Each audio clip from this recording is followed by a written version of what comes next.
अस्सलाम वालेकुम।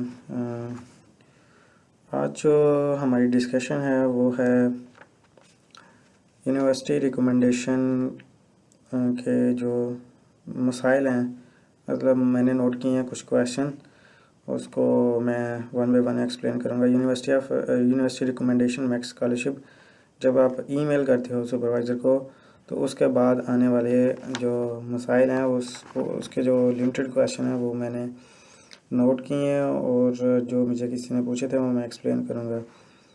सबसे पहला क्वेश्चन है बड़ा इम्पोर्टेंट, जिसमें जो जब आप ईमेल कर रहे होते हैं मुख्तलिफ़ प्रोफेसर्स को, तो डिफरेंट यूनिवर्सिटी में, तो इसमें सबसे पहला क्वेश्चन तो ये मैंने अभी बोला, इसमें आप एग्री करते हो प्रोफेसर को कि मेरी एप्लीकेशन प्रोसीड करे, ठीक है जी। और इसमें एक्सेप्टेंस वाली कोई बात नहीं है, ठीक है जी। यानी उसको एग्री करना मींस वो आपको 15 दिन बाद 20 दिन बाद जो भी मेल आपको करे वो आप उसको जवाब देंगे, तो वो एग्री हो जाएगा आपके साथ आपकी एप्लीकेशन को प्रोसीड करने के लिए। दूसरा, जब फ़र्ज़ किया ना कि आपके पास दो सुपरवाइज़र ने एक्सेप्ट कर लिया, एक्सेप्ट नहीं मींस एग्री कर लिया है, ठीक है जी।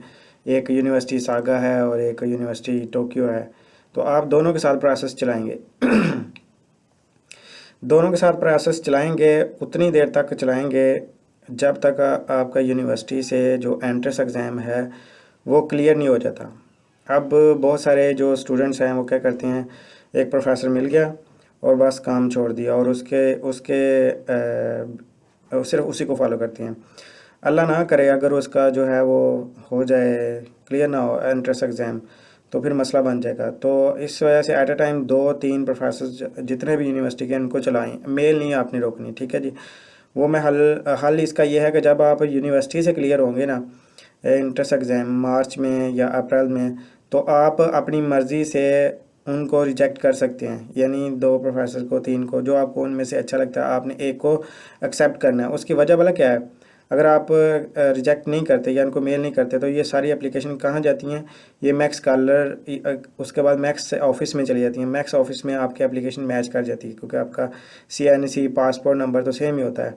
तो इसका आंसर ये है। तो इसका जो इसमें कोई मसला नहीं होगा, अगर आपको प्रोफेसर एक्सेप्ट कर लेते हैं 3 या 4 तो फिर आप उसको ऐसे रिजेक्ट करेंगे। एक तो ये सवाल कंप्लीट हो गया।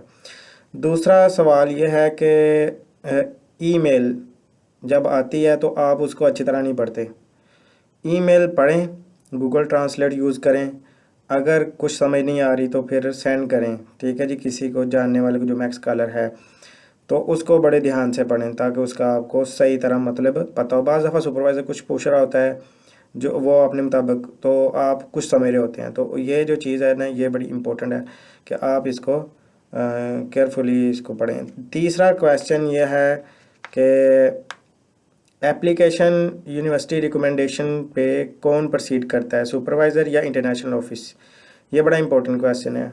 अब हर यूनिवर्सिटी में इंटरनेशनल ऑफिस होता है, ठीक है जी। अब सारा डिपेंड कर रहा होता है कि आपके सुपरवाइज़र पे। मोस्टली जब आप सुपरवाइज़र को मेल करते हैं तो वो इंटरनेशनल ऑफिस से रेफ़र कर देते हैं और कह देते हैं कि आप जो एप्लीकेशन फॉर्म होगा उसमें मेरा नाम लिख दीजिएगा, तो ये भी ठीक है। दोनों में कोई भी एप्लीकेशन चलाए, आपको जब आपको ईमेल आए आप उसको टाइमली रिप्लाई करें, सोच समझ के रिप्लाई करें, ये ज़्यादा मैटर करता है। अच्छा, और उसके बाद चौथा जो क्वेश्चन है हमारा, अब फ़र्ज़ यहाँ पे बड़ा एक अहम सवाल है कि अब देख आपकी फ़ील्ड और है, सुपरवाइज़र को जिसको आपने सेंड किया आपकी फ़ील्ड थोड़ी बहुत ही उसके साथ मिलती जुलती है, ठीक है जी। तो उस बात को कंफर्म करने के लिए सुपरवाइज़र आपको आर्टिकल सेंड करता है। अब बहुत सारे स्टूडेंट्स हैं वो परेशान हो जाते हैं, पता नहीं ये क्या है क्या नहीं है।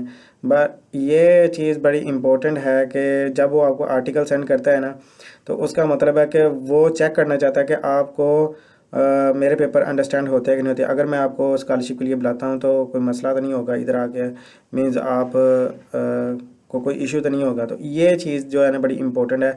उस आर्टिकल को एक तरीका मैं बताता हूँ कि कैसे आप कामयाब हो सकते। अगर आपको समझ आती है नहीं आती कैसे कामयाब होंगे, आपने उस आर्टिकल को प्रिंट करवा लेना है, प्रिंट, और उसके बैक साइड पे उसके ऊपर लेड पेंसिल यानी कच्ची पेंसिल ये लिखी हुई है, और या आपके जो ब्लू पेंसिल जो भी, उसको लिखना स्टार्ट कर देना है। उसको आपने लिखना है, चाहे गलत है सही है, आपने लिखना स्टार्ट कर देना है।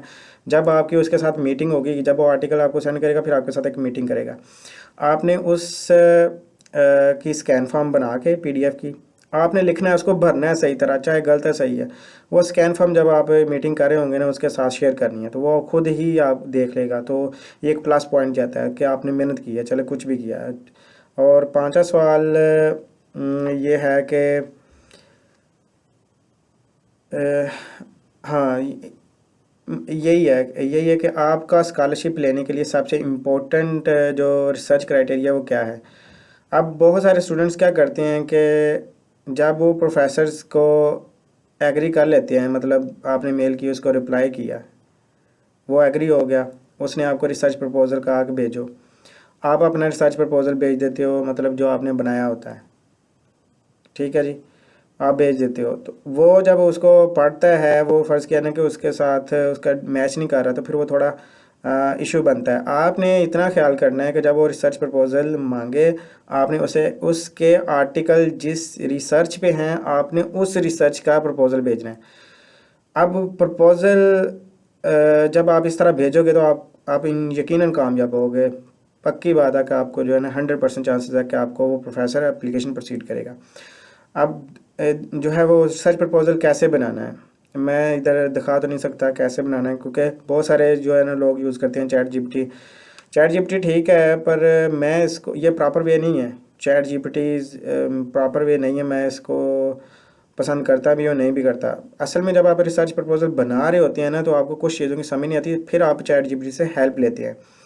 ये नहीं कि चैट जीपीटी आपको पूरा पूरा प्रपोजल बना के देगी, वो सारी चीज़ें उस तरह से नहीं होती जिस तरह से एक रिसर्च प्रपोजल की होनी चाहिए। मैंने जो चेक किया, ठीक है जी, बहुत सारी आपको यूट्यूब चैनल पे ये मिलेंगे, चैट जीपीटी पे रिसर्च प्रपोजल बना लो, एग्री कर लो, नो डाउट। पता नहीं लोग क्या करते हैं क्या नहीं करते, पर मेरा ये मानना है कि रिसर्च प्रपोजल आपको बनाने के लिए ना, आपको उस सुपरवाइज़र के आर्टिकल को पढ़ना चाहिए। अब आर्टिकल पढ़ने में इतना कोई मसला नहीं है, आप इंटरनेट का सहारा लें और जो टर्म समझ नहीं आती उसको लिख लें। आप फ़र्ज़ किया कि इंट्रोडक्शन पढ़ रहे हैं, जो भी है, जो भी आपको छोटा सा लफ्ज़ आता है ना, आपको ऊपर आपने लिख देना है, जो भी है ना उसको भर देना है आपने, इंशाल्लाह आप कामयाब होंगे। इसके अलावा और भी बड़े मसले मसाइल है जो नेक्स्ट वीडियो में जैसे जैसे मेरे पास आते जाएंगे मैं एक्सप्लेन करता जाऊँगा। या अस्सलाम वालेकुम।